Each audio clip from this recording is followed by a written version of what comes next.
Hello শিক্ষার্থী বন্ধুরা, তোমাদের সাথে আজ শেয়ার করব 1 থেকে 100 সংখ্যার মধ্যে কতগুলা মৌলিক সংখ্যা আছে। তাহলে আসো জেনে নেই 1 থেকে 100 পর্যন্ত সংখ্যাগুলো আমি ধারাবাহিকভাবে লিখে রেখেছি। দেখো সীমা মানে 1 থেকে 10-এর এই সীমার মধ্যে কটা মৌলিক সংখ্যা, 11 থেকে 20 মানে এই ঘরের মধ্যে মানে সীমার মধ্যে কয়টা মৌলিক সংখ্যা আমি দেখো পাশাপাশি লিখে রেখেছি, এবং প্রত্যেকটা ঘরের মধ্যে মোট কয়টা মৌলিক সংখ্যা আছে সেটা আমি লিখে রেখেছি। আর এখানে যে জিনিসটা একটা গুরুত্বপূর্ণ টপিকস সেটা হলো আমি নোট আকারে নিচে লিখে রেখেছি, যেটা তোমাদের মুখস্থ করতে হবে।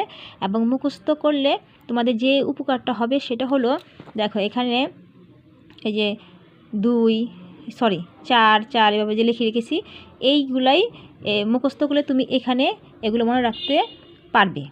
তাহলে এই সংখ্যাটা মুখস্থ করলে তুমি এই সংখ্যাগুলো ধারাবাহিকভাবে কোন ঘরে কোনগুলো হবে, কোন সংখ্যাটা বসবে, তাহলে তোমার ইজিলি মনে থাকবে। তো ধন্যবাদ বন্ধুরা, এই রকম আরও ভিডিও পেতে আমার সাথে থাকো। আশা করি তোমাদের উপকৃত হবে।